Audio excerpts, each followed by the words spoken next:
안녕하십니까. 큰빛 성도 여러분. 큰빛 선교 스케치북입니다. 오늘은 이정남 선교사님 모시고 선교사님의 삶과 선교 현장, 사역에 대해서 함께 이야기 나눠보도록 하겠습니다. 안녕하세요, 선교사님. 안녕하십니까. 네. 수고가 많으십니다. 아유, 감사합니다. 우리 성도님들에게 먼저 인사해 주시죠. 안녕하세요. 저 베트남 선교사 이정남입니다. 저희 집사람은 이재숙입니다. 사정에 의해서 오늘 함께 참여하지 못함을 송구스럽게 생각합니다. 아무튼 그동안 우리 베트남을 위해서 그리고 선교사들을 위해서 물심양면으로 너무너무 많이 도와주셨고 기도로서 이렇게 항상 도와주심으로 인하여 지금까지 선교 생활을 잘 열심히 하고 있습니다. 앞으로도 계속해서 이렇게 기도해 주시고 또한 후원해 주신다면 감사하겠습니다. 감사합니다. 네, 선교사님 요즘 거의 집에 계실 텐데 예. 어떻게 지내고 계세요? 예, 요즘엔 집에 있으면서 사실은 제가 목표가 지금 우리 교회에 그 연세 많으신 분들이 많이 있으신데 이분들 3분, 4분 이렇게 해서 성함을 적어 가지고서 아침 괜찮으신지 문안 인사 드리는 거가 하루의 일과가 시작이 됩니다. 네네. 주변에 또 우리 같이 신앙생활 하셨던 어르신들과 계속 교감하고 계시고. 예. 선교사님 베트남에서 지금 선교를 하고 계신 걸로 알고 있는데 사역하는 지역을 좀 소개해 주실 수 있으실까요? 예, 저는 베트남에서 그 호치민 그러니까 옛날 분들은 잘 아시겠지만 사이공입니다. 그 사이공에서 약 1시간 30분 정도 떨어진 곳에서 그 빈증성이라고 있는데 빈증성인데 왜 여기가 빈증성으로서 거기에는 그 공단 지역으로 이렇게 완전히 조성되어 있는 곳이라서 거기에 가면은 우리 한국 기업도 많고 세계적인 기업들이 전체 자리 잡고 기업을 하고 있습니다. 그래서 거기에 가가지고 지금 현재 사역을 하고 있는 곳이 빈증성 그리고 그곳에서 약 30분쯤 떨어진 곳에는 뱅캇성이라는 데가 있습니다. 그런데 이 베트남에는 유난히도 그 맹인들이 많아요. 앞을 못 보시는 분들. 예, 그 전쟁으로 인해서 여러 가지 눈을 그렇게 다치신 분들이 앞을 못 보시는 분들이 많아서 가가지고 보니까 진짜 그 죄책감을 느끼더라고요. 제가 전쟁을 했기 때문에. 그래서 약 80여 분들의 그 맹인들이 단체로 이렇게 센터에서 살고 계시는 분들 거기에 가가지고 이분들을 돕고 또 여기에서 약도 많이 구비해 가지고 가가지고 나누어 주고 이렇게 그분들에게 복음의 말씀도 전하고 하는 걸로 해서 2가지 이제 그 일을 그곳에서 하고 또한 저 베트남에는 저 지방에 굉장히 지금은 그래도 환경이 많이 좋아졌습니다. 그러나 그때만 해도 엄청나게 환경이 좋지 않았습니다. 선교사님 처음 가셨을 때. 예, 그래가지고 저 지방에 거기에서 약 한 7, 8시간쯤 차를 타고 가면은 저기 하우지앙이라는 곳이 있는데 하우지앙에서 조금 더 들어가면은 그게 이제 한 마을이 이렇게 나옵니다. 좀 외곽에 떨어져 있는. 예, 외곽에 떨어졌죠. 그 하우지앙이라는 곳에서 그 마을에 거기에 있는 그 학생들 공부도 못하고 없이 못 먹고 살고 하기 때문에 그들이 학교를 못 다녀서 제가 어렸을 적에 사실은 저도 일찍이 부모 형제를 잃고 어려서 혼자 됐습니다. 네네. 그래서 그 홀트 아동복지 아시죠? 네네네. 홀트 아동복지에 도움을 많이 받으면서 학교를 다녔습니다. 네네. 그래서 그 빚도 좀 갚고자 해서 그 아이들을 학교에 등록을 시켜가지고 학교에 등록을 시켜서 학비를 대주고 이 아이들을 이렇게 장학사역을 시작했습니다. 네네. 그래서 처음에는 40명으로 시작을 했는데 그거에 이제 그 약 300여 명이 현재 거기에서 장학금을 가지고 공부를 하고 있고 그곳에서 약도 8시간쯤 더 가면은 베트남 지도의 맨 마지막에 까마우라는 곳이 있습니다. 까마오요. 예, 까마우.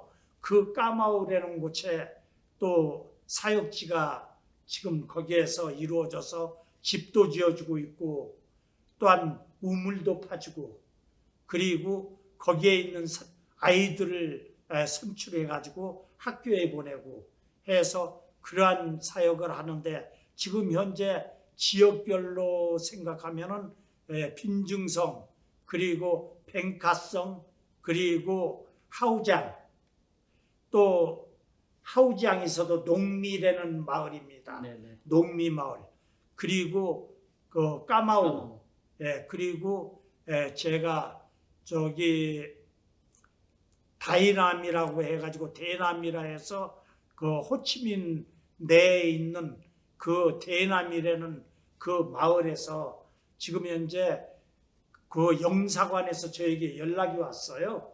그 영사관에 어떠한 연락이 왔느냐면 그때만 해도 우리 한국 여자들이 한국 사람들에게 베트남 여자들이 우선 먹고 살기 급하니까 배라도 채우자 하는 생각에 아무런 것도 알지 못하고 한국으로 결혼해서 떠나는 여성들이 너무 많았습니다. 네네.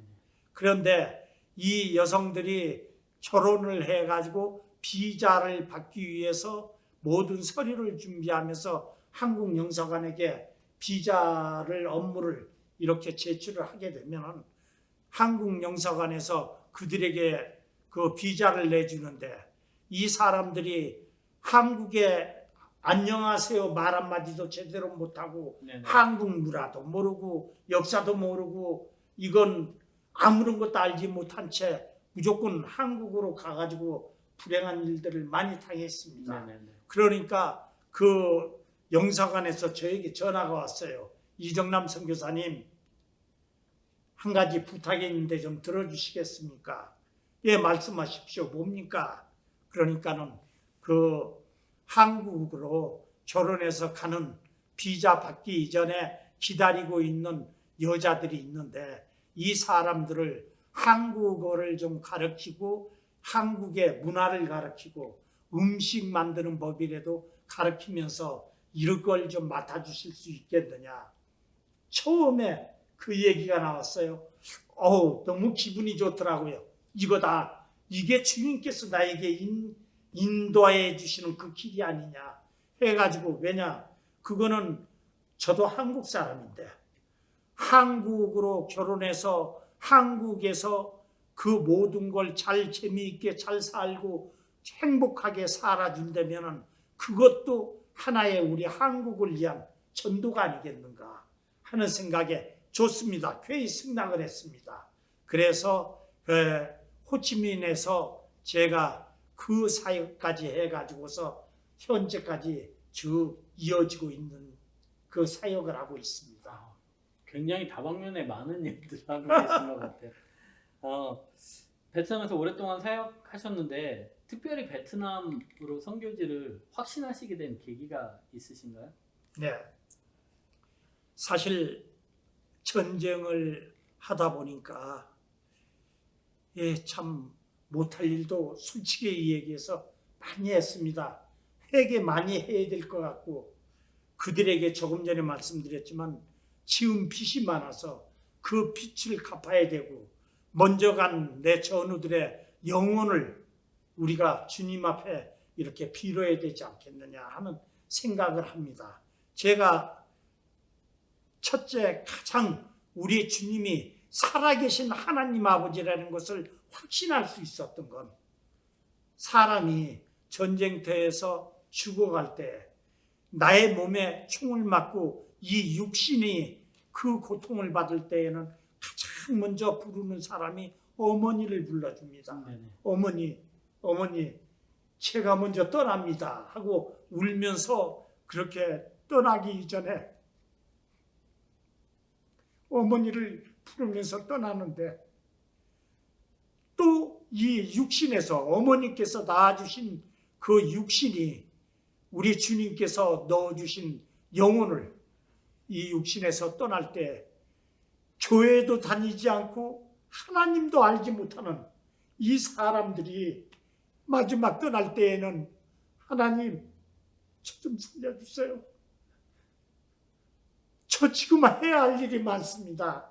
그런데 하나님 저 좀 살려주세요 하면서 하나님을 부르면서 마지막 숨을 끌어 숨이 넘어가는 걸 봤을 때 제 무릎에서 수없이 많은 전우들이 세상을 떠나는데 제가 가장 지금도 가슴을 치고 한탄하는 일이 한 가지가 있습니다.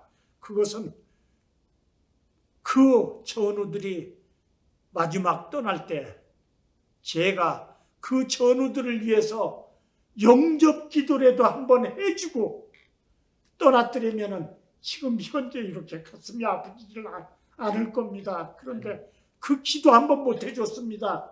그리고 고작 불러주는 소리가 아리랑 아리랑 하나리요. 아리랑 고개로 넘어간다.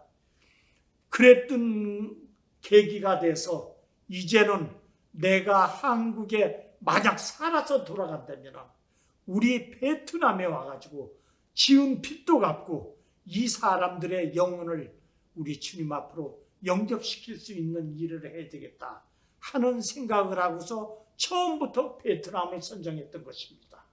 죄송합니다. 제가 아니요, 괜찮습니다. 그러다 보니까 그때 생각이 좀 네네, 그러실 수 있죠. 저희는 사실 전쟁을 모르는 세대입니다만은 현장에서 직접 겪으신 일이기 때문에 어쩌면 정말 하나님 가까이서 만나고 느끼실 수 있지 않았나 하는 생각이 듭니다. 그러면 실제로 지금 사역하시는데 여러 분야에 하고 계신데 그 사역하던 중에 만나시는 많은 분들이 계실 거 아니에요. 아까 말씀하신 대로 시각장애인 분들도 계시고 또 어려운 동네에 사시는 분들도 계시고 많은 일들이 있었겠지만 특별히 기억에 남는 일이 있으면 하나 나눠주실 수 있을까요? 예, 제가 특별히 기억에 남는 건 이제 제가 지난 2014년까지 거기에서 그 쭉 살면서 한 달에 한 번, 1년에 한 번 여기에 들어와서 인칸 보고하고 돌아가는 일이 많이 있습니다. 네네. 그런데 제가 거기에서 기르고 있는 그 제자들이 굉장히 많이 있습니다. 네네.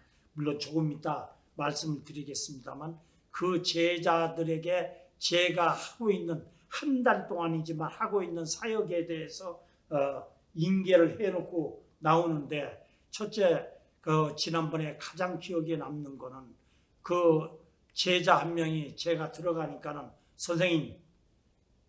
선생님께서 꼭 돌봐야 할 분이 한 분이 계십니다. 그게 뭐냐? 가자. 그래가지고 빈증성에서 약 한 1시간 40분쯤에 떨어진 곳을 찾아갔습니다. 네네. 근데 베트남엔 쪽방이라는 게 있어요. 네네. 쪽방. 그 이제 우리 한국으로 말하면 고시원처럼. 예. 예. 그래가지고 직장 생활을 하면서 화장실, 부엌, 방 떨어지지 않고 한 칸으로 돼 있어가지고 네네. 거기에서 화장실도 해결하고 부엌도 쓰고 먹고 자는 것도 생활을 하고 그런데 여기에 아주 어렵게 사는 사람들이죠. 그런데 여기를 데리고 가더라고요. 가니까는 어느 여자가 약 30대도 안 됐어요. 28인지 됐는 여자가 앉아있는데 바짝 야여가지고 그 애기가 이제 몇 개월 안 된 것 같아요. 낳은 지가. 이 애기하고 같이 있는데 여기는 어떻게 된 거냐 하고 물으니까 그 제자아이는 뭐를 하고 있느냐면은 하는 일이 그 고기를 가지고 햄을 만들어서 네네네. 베트남 같은 경우는 길거리에서 이렇게 그 진열장 만들어 놓고 햄을 잘라 가지고서 반미라 해서 빵에다 넣어 가지고서 네네네. 하는 그런 일들을 많이 하는데 그 사람들에게 배달을 하는 겁니다. 아, 그런데 그 업을 하는데 얘가 제가 없는 동안에 너무 안 됐으니까는 햄을 팔다가 남은 거는 가져다가 항상 이 여자에게 주고 하면서 도와주고 있었습니다. 그런데 이 여자가 몸이 굉장히 많이 아파요. 그리고 애기도 아프고 그래서 이 여자에게 제가 물었습니다. 어디가 아프냐? 그러니까 여기 어디 아프고 하면서 하는 일은 뭐냐? 아무런 것도 하질 일을 못하고 있대요. 이렇게 뭐 좀 가져다 주면 그것만 먹고 생활을 한다라고 그래요. 너무 마음이 아파요. 그래서 애기 아빠는 어떻게 됐느냐? 이 여자가 다낭 여자예요. 네네. 다낭에서 고등학교 선생이었답니다. 아, 그런데 남편하고 같이 살다가 남편이 애를 가져가지고서 그러니까 낳기 이전에 그 남편이 오토바이 사고로다가 먼저 세상을 떠났어요. 그 뒤로 직장도 못 갖고 이 여자가 몸이 아파가지고 거의 거렁뱅이 생활을 하다시피 해요. 그래 병원도 한번 가본 일이 없어요. 그래서 알았다. 야 택시 한 대 불러. 베트남은 택시 요금이 우리가 그냥 하는 얘기로 살인적입니다. 네네. 굉장히 그렇게 비싸요. 네. 그래서 제가 택시를 불러라고 했습니다. 무조건. 그래 택시를 얘가 이제 불러주기에 병원을 데리고 가기 시작했습니다.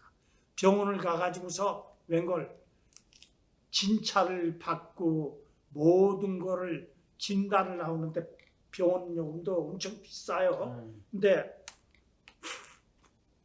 저는 그거 비싸고 싼 게 먼저가 아니고 일단 사람을 살려야 되겠다는 생각밖에 없었습니다. 그래서 이 여자를 데리고 와서 하다 보니까 루마티스 관절염, 네네네. 엄마는 그리고 아이는 다른 병명이 나왔는데 제가 잘 기억을 못하겠네요. 네. 그래서 이 여자를 입원을 시켜라 해가지고 입원을 시켰습니다. 그래가지고서는 돈을 제가 이제 치료비를 대가면서 줬는데 한 가지 감사한 건 이 여자분이 종교가 불교예요. 네네. 그런데 저에게 하는 얘기가 그런 얘기래요.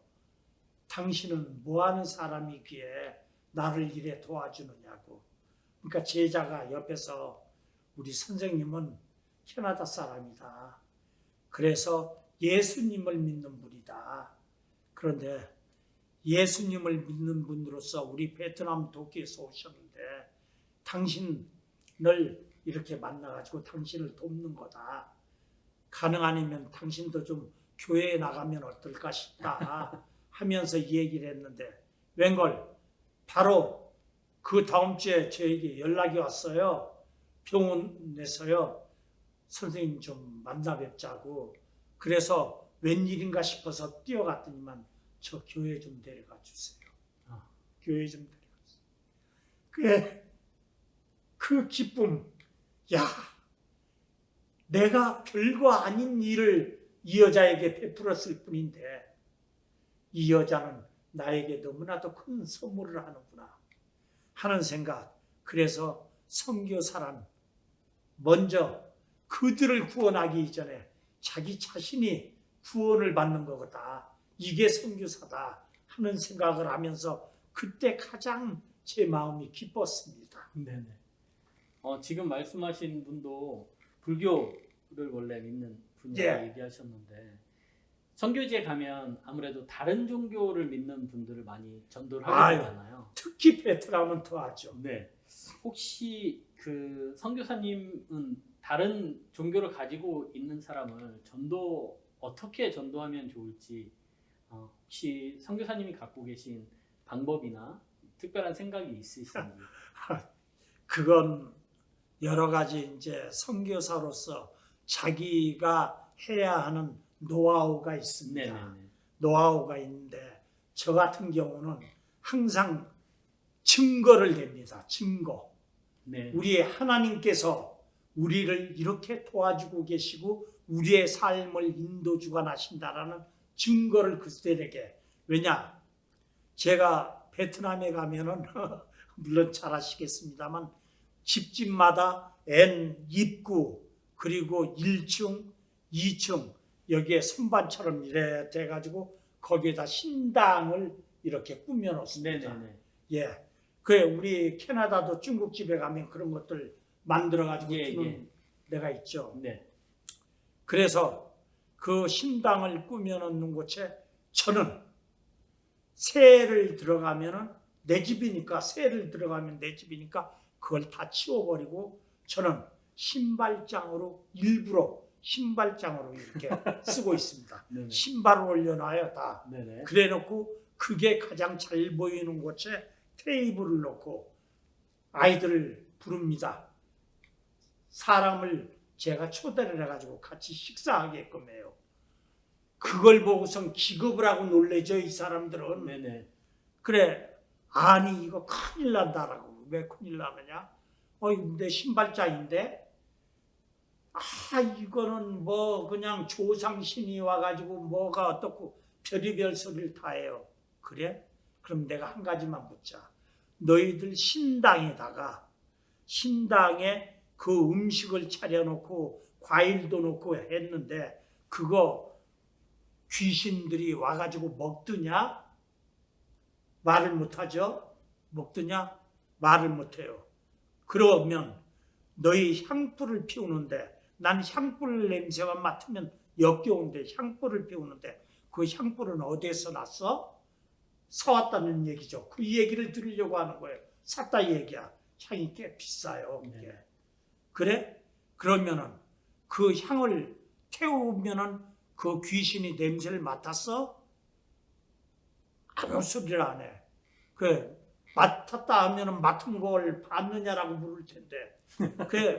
그래서 제가 그러면 그 음식은 차려놓은 음식은 며칠 만에 가져다 다 버리냐? 그 비싼데 왜 버려요? 우리가 먹지요. 당연히 먹죠. 야, 이 바보들아. 과일이나 모든 거는 싱싱할 때 먹어야지. 하나님께서 싱싱할 때 먹게끔 우리에게 주신 그 과일인데 왜 그 앞에다가 뒀다가 썩혀가지고 먹어? 너희들 그거 잘못하면 병나. 너희 귀신들은 다 그거 병나게끔 만들려고 그래? 좋아.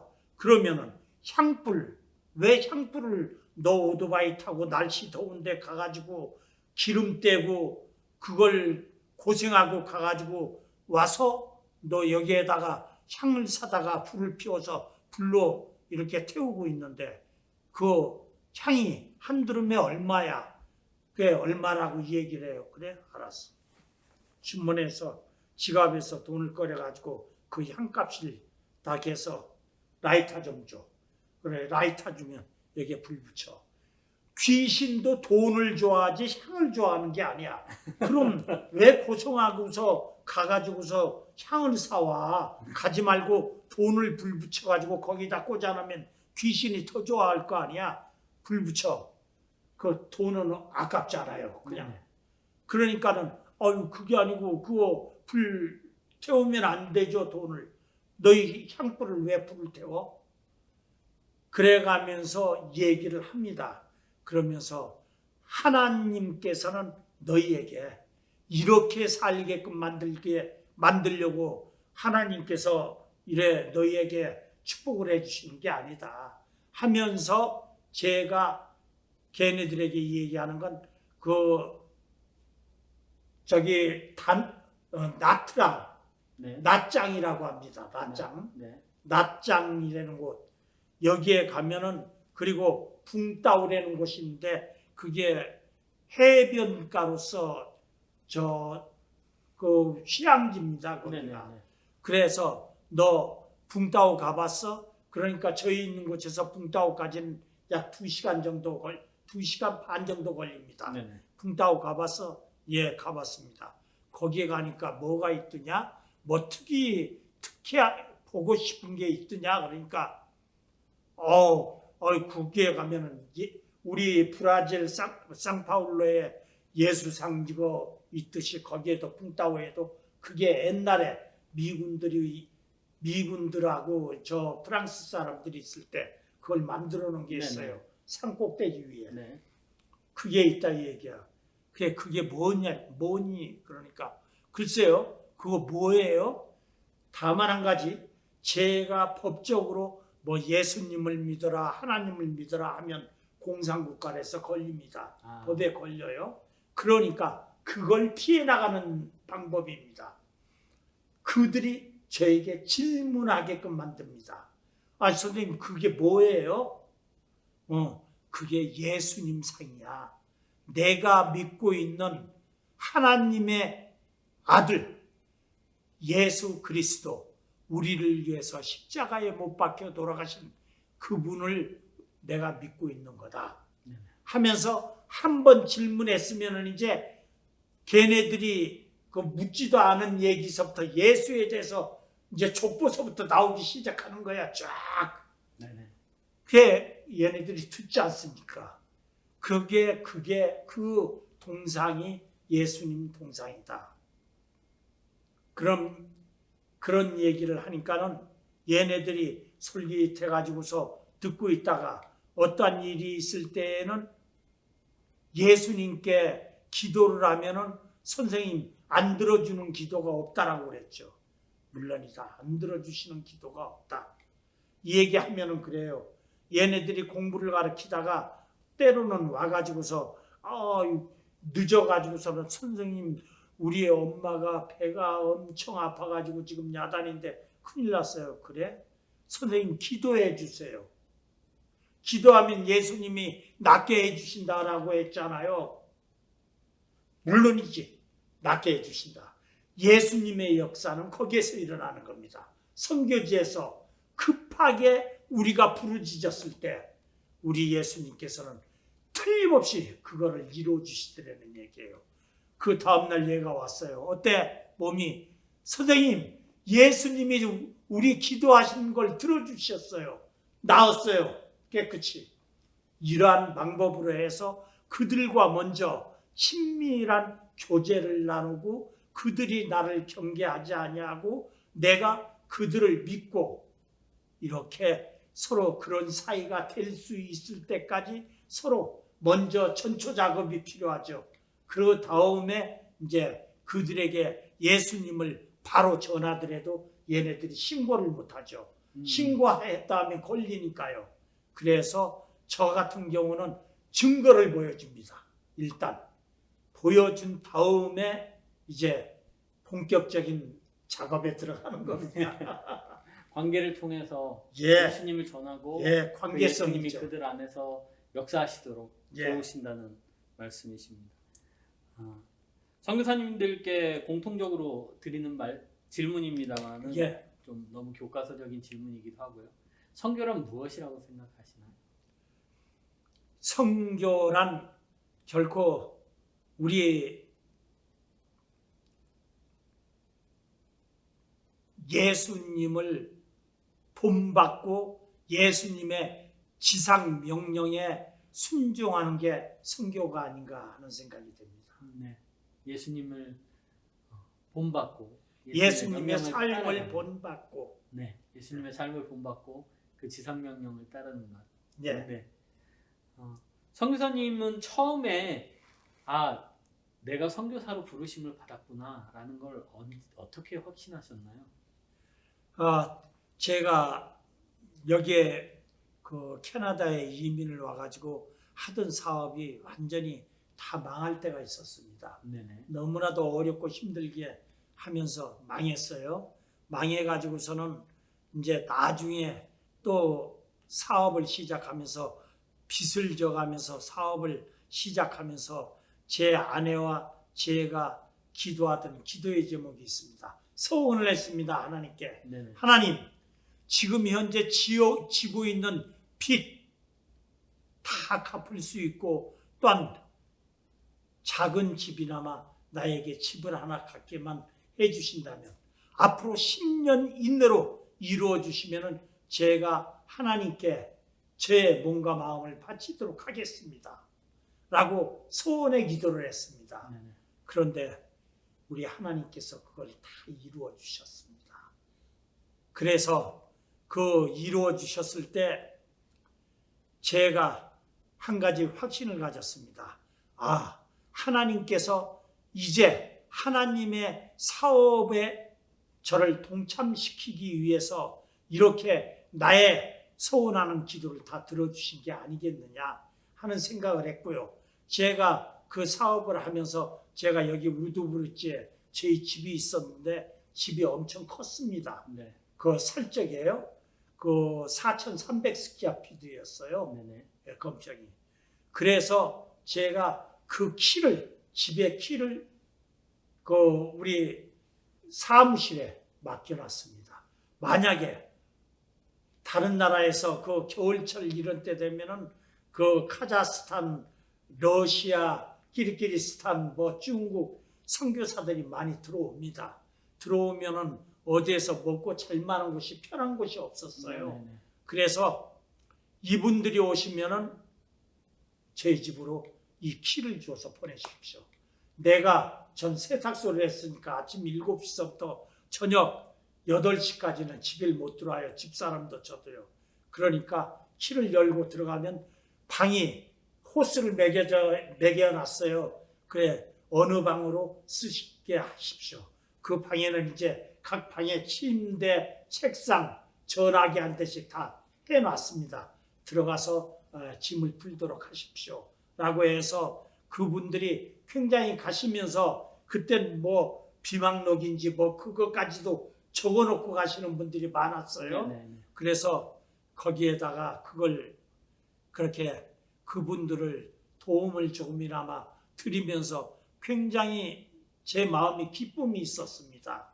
그래서 제가 선교를 떠나기 이전에 이면수 목사님하고 의논을 했어요.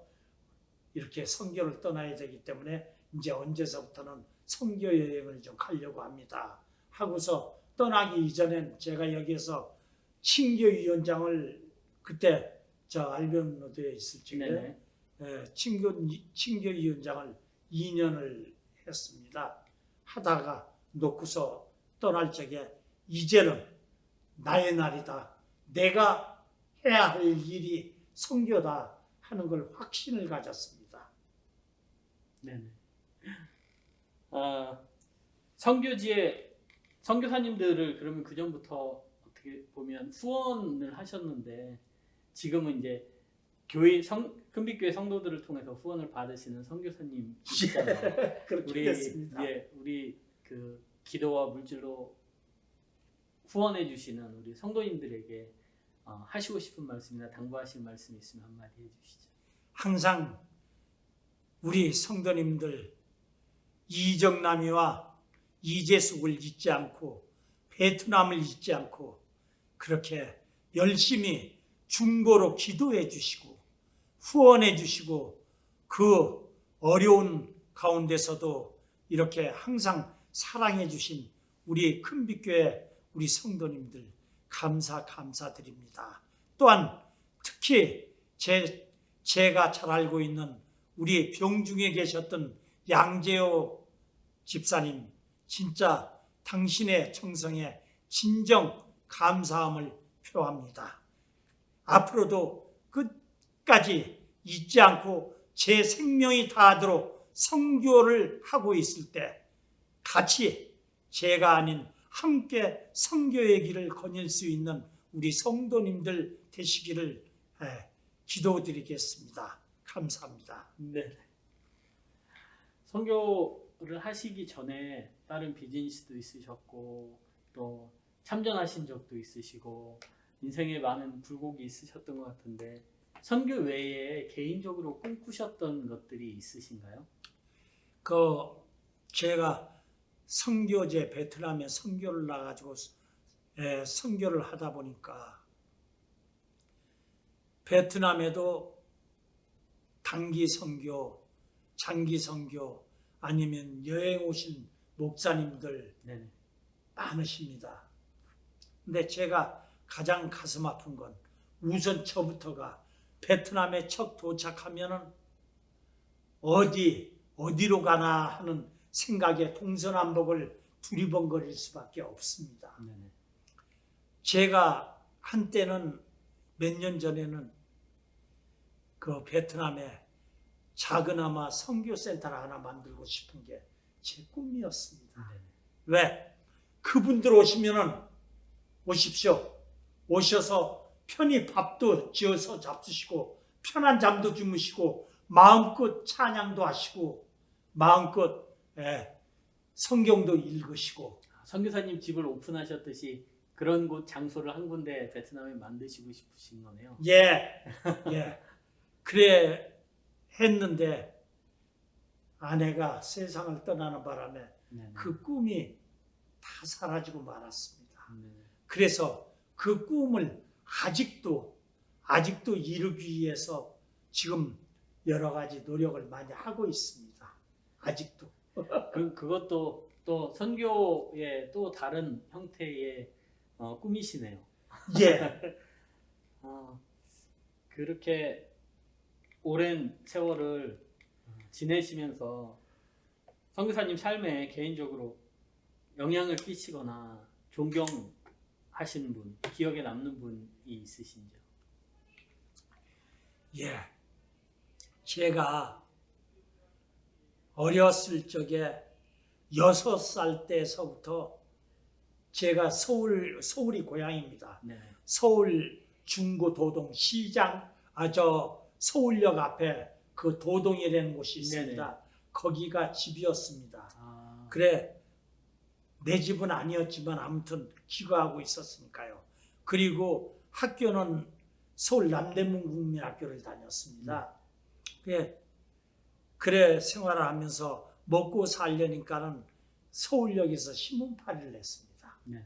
그게 서울역에서 그때만 해도 서울역 깡패라면은 대단했습니다. 그때가 언제쯤인가요? 예? 그때가 제 나이- 언제쯤인가요? 제 나이 6살 때니까 네. 지금 현재 74살입니다. 아, 50년대, 60년대, 50년대네요. 예, 50년대죠. 그래서 신문팔이를 하면서 먹고 사는데 맨날 두들겨 맞고 여기 터지고 저기 터지고 하는 거죠. 뭐.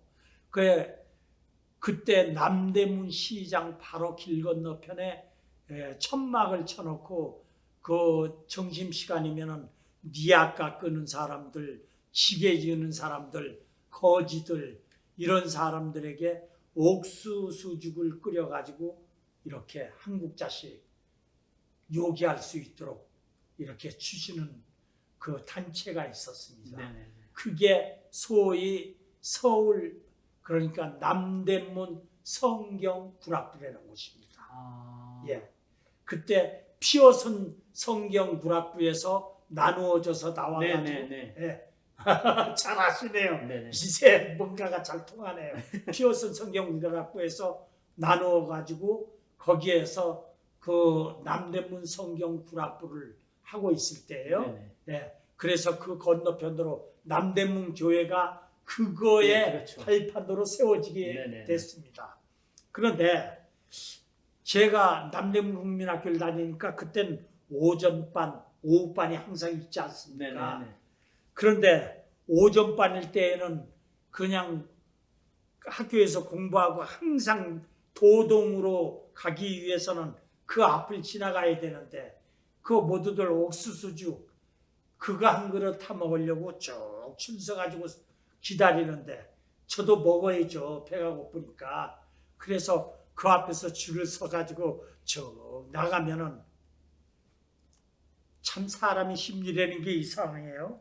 그 옥수수죽이 이따위만한 통에다가 이렇게 가져다 놓고 퍼주는데 이상하게 두세 번째만 기다리면은 이제 내 차례인데 이거 그릇 끓는 소리가 드르륵 드르륵 왜 그래 눈물이 나오고 배가 고픕니까? 그동안도 참고 참았지만 그러나 이제 그땐 푹 주저앉고 싶을 만큼 배가 고파요. 네네. 눈물도 나오고 그런 때가 내 한두 번이 앞에서 딱 끊어지는 거죠. 예, 예. 그래서 야, 진짜 많이 울기도 했는데 그런데 한 번은 이제 그릇을 가지고 그 죽 나눠주는 곳에 또 가가지고서 죽을 한 그릇 받아다 먹고서 그릇을 반납하려고 가니까는 어느 여자분이 그 나이가 이제 아홉 열 살 그 정도 되어 보이는 분이 저를 손을 딱 잡으면서 네, 왜 그러세요? 너 어디 뭐 하고 있니? 학교 다니고 있습니다. 어느 학교? 남대문 국민학교예요. 그래? 그러면은 너 나하고 한 번만 약속을 해주면은 내가 너 매일같이 이 옥수수 죽이 늦게 와도 빨리 와도 없어지지 않도록 해서 너에게 줄 테니까 나하고 약속 한번 해주겠니? 왜?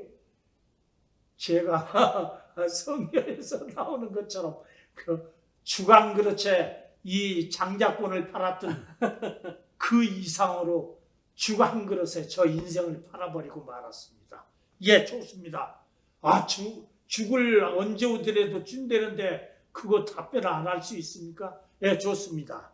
매일 1시간씩만 나하고 같이 공부를 하세요. 무슨 공부인데요? 너 학교에서 배우는 공부도 하고 그러더라고요. 알겠습니다. 그 다음날 딱 공부 끝나고 어슬렁어슬렁 집에 가는 길에 거기 오니까는 죽을 이만큼을 퍼가지고 안에 감춰놨더라고요. 그래가지고 그걸 주는 거예요. 그거 얼만큼 맛있어요. 그래서 그걸 얻어 먹으니까는 천막 안으로 데리고 들어가는데 들어가니까 의자가 나무 의자로 이래 길게 놓여 있는데 거기에 더 앉아 있으면서 옛날에 아시죠? 쪽보음서. 네네네. 성경 한 권씩 마태복음은 마태복음대로 요한복음은 한 권씩으로 요한복음대로 되어 있는. 예. 예. 이거를 딱 주면서 엔처스다도 요한복음을 딱 꺼내시더라고요. 그러더니만은 이거를 한번 읽어봐라 이 얘기야. 그래, 그거 읽으니 제가 뜻을 압니까? 모르죠. 그래, 설명을 하면서 그때서부터 성경 공부를 가르치더라고요. 그래 이제 신문 장사를 하니까는 항상 책가방을 이래 뒤로 묶고 다녔죠. 그 책고. 보자기에다가 책고. 싸가지고 예. 책고라 그러죠. 예, 네네. 아시죠? 그거를 딱 묶어가지고 다니는데, 이제 거기에다가 그 선생님 계시는 곳에다 맡겨놓고, 가가지고서 신문을 받아와서 이제 서울역에서 신문 팔고 집으로 올 적에 거기에 와가지고 책가방 가지고 이래 이제 오는데, 때로는 많이 얻어맞아가지고, 왜냐, 그 동아일보, 한국일보, 경향신문 하면서 소리치면서 가면 어디선가 신문이 필요하신 분은 신문하고 부르잖아요. 먼저 뛰어가서 신문 먼저 내미는 사람이 파는 거예요. 여러 분이 신문 파는 분이 많죠. 많으니까. 신문 장사들이요. 네네. 많죠. 그래, 이 조그만 놈이 벌써 신문 소리 하고서 가면은 큰 아이들이 와가지고 신문 팔려고 하면은 조그만 놈이 내밀고 서 있거든. 그러니 얼마큼 얄밉겠습니까? 이리 두들겨 패고 저리 두들겨 패고. 빠르셨나 봐요. 제 별명이 번개입니다.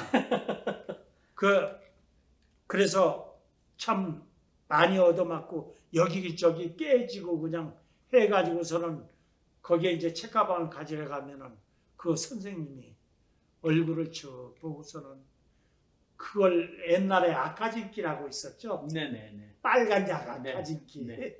이걸로 로드 팅크.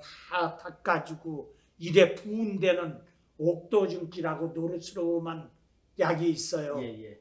그거 발라주고 하면서 저는 이제 빡빡머리니까 앉아 있으면 선생님은 서가지고 저를 다 등을 붙들고서는 그냥 눈물을 뚝뚝뚝 흘리시면서 하나님, 이 어린 것 우리 하나님 두고만 보실 일입니까? 해가면서 우시면서 하나님의 종으로 이렇게 성장해서 사용해 주십시오 해가면서 그렇게 기도를 하는데 너무너무 아무튼 그 선생님께서 저를 인도를 많이 해주셨어요. 그랬는데 저하고 이제 그때 1학년 때가 끝나니까는 헤어졌어요. 이제 제가 찾아뵙지도 못하고 그랬는데 베트남에 가가지고 그 까마오라는 곳에 가가지고서 아이들에게 그 못 사는 아이들 학교에다 다 등록시켜주고 선물도 나눠주고 옷도 나눠주고 그 여러 가지 다 나눠주지 않습니까? 나눠주고 서로 끌어안고 그냥 나중에 제가 시간 있을 때 우리 집사님께만은 제가 사진을 쫙 좀 보여드리겠습니다. 네.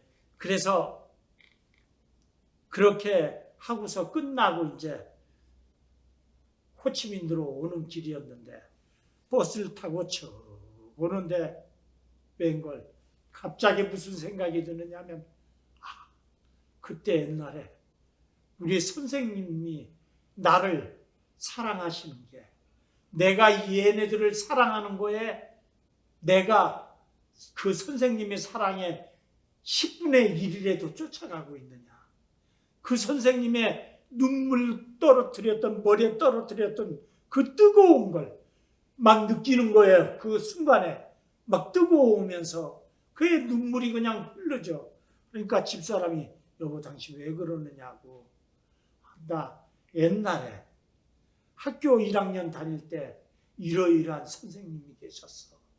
그런데 그 선생님이 나를 사랑해 주셨던 반의 반이라도 얘네들을 좀 사랑해야 되는데 그렇지 못하는 것 같아서 죄스러워서 내 지금 이렇다라고 얘기를 했어요.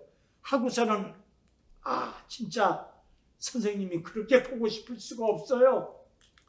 그게 이제 그때가 선생님하고 헤어진 지가 58년째 됐을 때예요. 네네.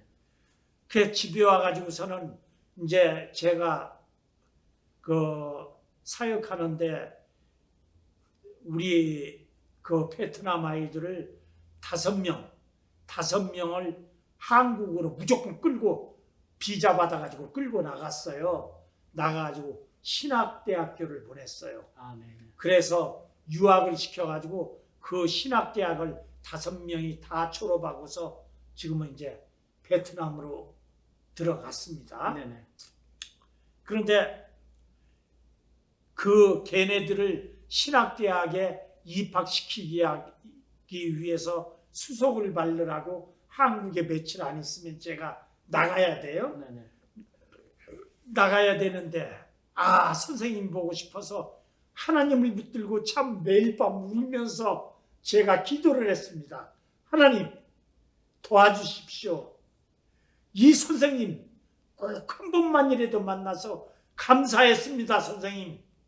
선생님의 기도로 인해서 제가 선교사로 일하고 있습니다라고 한 말씀 드리고 싶었던 게 접니다.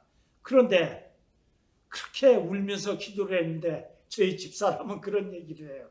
여보, 연세가 지금 얼만큼 되셨는지 모르지만 이거 이상가족도 유분수지 무슨 수로 찾겠다라고 하는 거냐고. 그런데 그 선생님에 대해서 아는 건 딱 이름 석자밖에 없었어요. 임순복 선생님. 그래서 서울에 한기총으로 연락을 해가지고 각 교회 명단 있는 거를 한 권을 보내달라고 해서 그게 도착하기에 약 한 교회에 200명에서 300명 정도만 되는 교회 이름과 주소와 전화번호를 쫙 적었습니다. 그러다 보니까 16절지로 5장인지 6장이 앞뒤로 적히더라고요. 왜 그렇게 적었느냐? 그때 교회를 나가시고 그렇게 열성이셨으니까 지금도 교회를 나가실 거다. 뿐만이 아니고 성도들이 어느 정도 선에서는 이분이 계실 거다 하고서는 그래가지고 한국에 나오자마자 매일같이 각 교회의 사무실로 전화를 하기 시작했습니다. 성도들 중에 임순복 선생님을 찾고자 하는데 그런 분이 거기에 계십니까? 제가 죽기 이전엔 좀 만나게끔 좀 도와주십시오 라고. 근데 어느 교회에선 사람을 찾으려면은 매스컴을 통하든지 해야지, 이건 심부름센터를 통하든지 해야지 저희가 어떻게 찾습니까? 라고 하는 곳도 있고, 어느 곳에선 참 친절하게 아무튼 뜻은 알겠는데 그런 분이 안 계신다라고 하고. 그런데 이제 아래서 마지막에 다 전화하고 마지막에 4군데 남아 있었어요. 그런데 그 한 개가 서울 종암장로교라고 합니다. 그런데 웬걸 거기에 전화를 해가지고 좀 아가씨인지 아줌마인지는 잘 모르겠는데 좀 저를 좀 도와주십시오 라고 부탁을 하니까, 뭔데요? 혹시 사람을 찾고 있는데 성도들 중에 임순복 선생님이라는 분이 계시는지요? 그런 분이 있으면 저에게 좀 찾아주십시오 라고 얘기하니까, 임순복 선생님? 그분이 우리 교회 5년 전에 전도사로 계셨는데? 그래요? 그럼 그분 기거하시는 곳을 아실 수 있습니까? 좀 알아봐 주실래요? 그러니까는 글쎄요, 헤어진 지가 5년이 돼서 잘 모르는데 아무튼 그분하고 아직도 교제하고 계시는 분이 계시는지 제가 찾아가지고 이 전화번호로 연락을 드리겠습니다 했어요. 웬걸 그러니까 20분도 채 안 돼서 전화가 왔어요. 그래 저희 집사람이 전화를 받아가지고, 여보, 조금 전에 전화했던 사람이라는데 전화 좀 받아보래. 그래, 여보세요. 그러니까 찾았습니다. 임순복 선생님과 전화 통화하고 계시는 분으로부터 전화번호를 받았습니다 하면서 적으세요 그래요. 그래서 전화번호를 적었습니다. 그래 하니까는 지금 여기가 어디입니까? 그러니까 경기도 가평이래요. 그게 가평에 뭐 하는 곳입니까? 그러니까는 거기에 요양원이래요. 그래요? 그래서 알았습니다 해놓고서 바로 또, 한 가지만 더 여쭤봅시다. 동명인일 수도 있으니까, 그래, 이분이 지금 연세가 어떻게 되셨나요? 그랬더니만 하신 얘기가 88이요. 지금 이제 97 됐는데요. 88이요 그래요. 맞다. 저희 집사람을 부르면서, 여보, 우리 선생님 찾았다. 58년 만에 우리 선생님을 찾았다 하고서는 바로 전화를 드렸습니다. 그러니까 어느 연세 많으신 분이 전화를 받아요. 혹시 임순복 선생님이라는 분이 거기 계십니까? 그러니까, 예, 계시는데 지금 없는데요. 어디 가셨습니까? 점심 식사 약속이 있대요. 그래서 나가셨다라고. 몇 시쯤 들어오십니까? 오후 4시쯤 들어올 거래요. 그래요? 그러면은 그 분이 옛날에 서울 남대문 시장 앞에서 옥수수죽을 나누어주고 성경 공부를 가르쳤던 임순복 선생님이 맞습니까? 그러니까, 몰라요 저는. 저희들에게 지난 일은 전혀 얘기를 안 하시니까 알 수가 없죠. 그래. 알았습니다.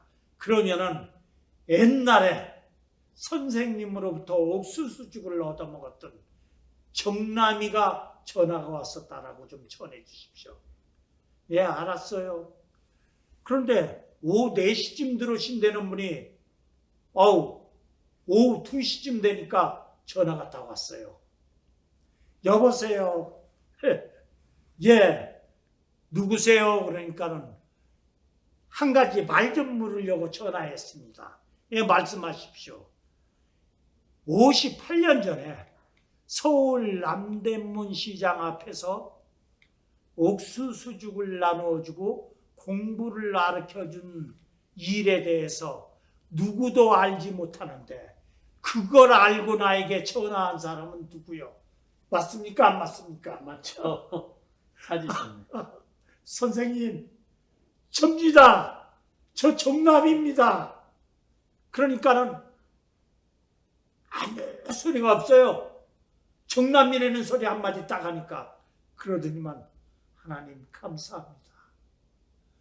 그동안은 응답해 주시지 않는다라고 원망도 많이 했는데, 그러나 우리 하나님께서는 빨리도 늦게도 그리고 잊지 않고 응답해 주시는 우리 하나님인 것을 다시 한번 고백드립니다 하면서 엉엉 울면서 기도하시는 거예요.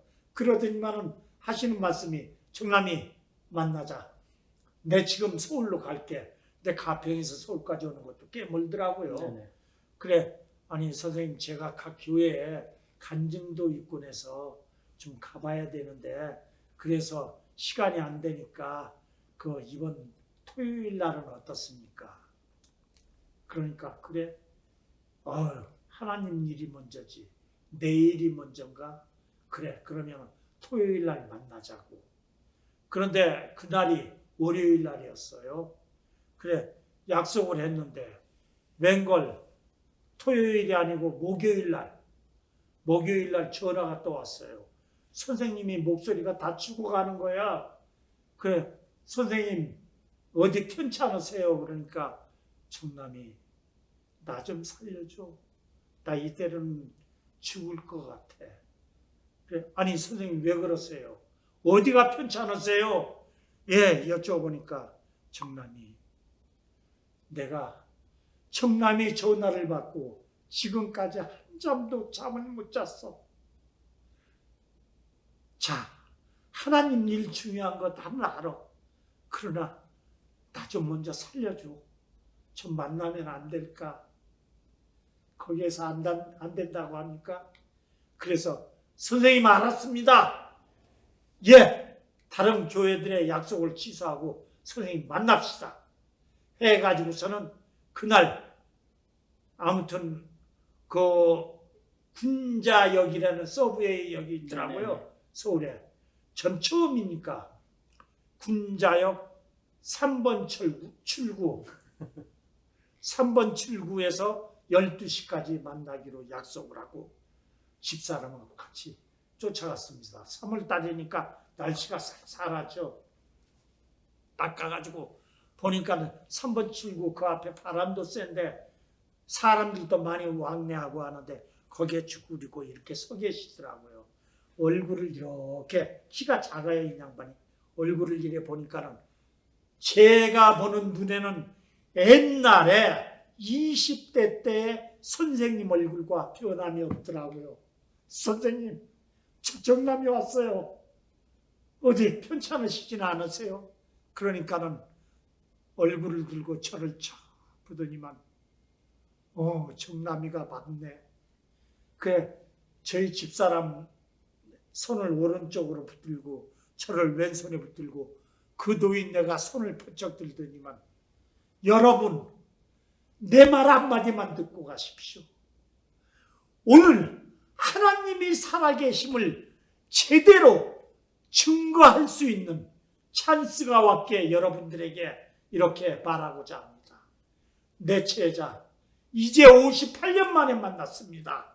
58년 전에 이 제자를 하나님의 종으로 써달라고 기도하면서 지금까지 단 한 번도 빼지 않고 이 제자를 위해서 기도하고 있었습니다. 그런데 이 제자가 내 앞에 나타났는데 무엇인 줄 아십니까? 저 베트남의 선교사로 주님의 종으로 일하고 있습니다. 이래도 우리 하나님, 살아계시는 하나님이라는 것을 못 믿겠습니까? 하면서 그 노인네가 막 손을 들고 소리를 치니까 지나가는 사람들이 삥 둘러섰어요. 삥 둘러서가지고 보다가 말고 그냥 박수들을 치더라고요. 그래서 제 인생은 그 선생님의 기도로 시작이 되어서 그 기도대로 지금 현재 이어지고 있습니다. 뿐만이 아니고 지금도 제가 한국에 나가면은 선생님께 연락하면 그 선생님이 요양원에서 농사를 지어가지고 고춧가루도 빠다가 제가 잘 나가는 교회에 맡겨놓고 또 옷도 겨울철이면은 추울까봐 옷도 가져다가 거기에 맡겨놓고 해서 지금까지도 저를 그렇게 위해서 기도해 주시고 저에게 이렇게 지금도 한 번 나갈 때 20만 원씩 선교 후원금을 이렇게 주십니다. 주고도 안 받으려고 하는데 이거는 자네 주려고 하는 거 아니야. 하나님께 드리는 거야. 그만큼 보람있게 쓰라고 하는 명령을 하시기에 그 선생님 때문에 지금까지도 이렇게 굳건히 선교를 하고 있습니다. 60년 동안 몸은 떨어져 계셨는데 예. 서로를 향한 기도줄이 끊어지지 않았기 때문에 예. 하나님께서 응답하신 거라는 생각이 듭니다. 아, 마지막으로 선교사님 앞으로 계획 그리고 성도들과 나누실 기도 제목이 있으면 나눠주시죠. 앞으로 계획은 모든 우리 성도님들이 가까이 지내는 성도님들이 저에게 질문하시는 일이 있습니다. 언제까지 할 거냐? 언제까지 그 선교 사역을 할 거냐고 묻고 계십니다. 제가 항상 답하는 건 끝나는 날까지. 끝나는 날까지. 저는 그 끝나는 날이 언제 일려는지는 제가 알지 못하고 있습니다. 작으나마 저는 베트남을 위해서 제 몸과 마음을 바치겠다라고 우리 주님께 약속을 했습니다. 이제 제가 그 약속했던 반은 갚았다라고 저는 자부하고 있습니다. 왜냐고요? 왜 반을 갚았다라고 보느냐? 저는 돌아가신 이길순 선교사가 제 아내 아닙니까? 그 아내를 제 반쪽을 베트남에 사역으로 해서 바쳤습니다. 이제 제가 떠나는 날이면은 모든 걸 다 약속대로 주님 앞에 바친 게 아닌가 하는 생각을 해봅니다. 그러나 이거마저도 변치 않도록 우리 성도님들의 기도가 필요하고 또한 여러 가지 그 칭찬이 필요합니다. 부탁드리겠습니다. 저는 우리 큰빛교회의 선교사임을 항상 자부심을 갖고 자랑스럽게 생각합니다. 뿐만이 아니고 우리 큰빛교회의 선교사역원에 우리 선교위원회에서 너무나도 바쁜데도 신경을 많이 써주시고 작은 일에도 큰 일에도 도움을 많이 주심으로 인하여 그 힘과 용기를 얻어서 계속 선교에 임하려고 생각하고 있습니다. 아무튼 여러 가지 중보로서 기도 많이 부탁드립니다. 네, 우리 성도님들 앞으로 선교사님 계획하고 계시는 일들 진행하시도록 또 생이 다하는 그날까지 선교의 현장에서 살기를 원하시는 우리 이정남 선교사님의 기도가 응답되어지도록 함께 중보하고 기도해 주시길 바랍니다. 감사합니다. 오늘 함께 해주셔서 감사합니다. 감사합니다. 수고 많으셨습니다. 네.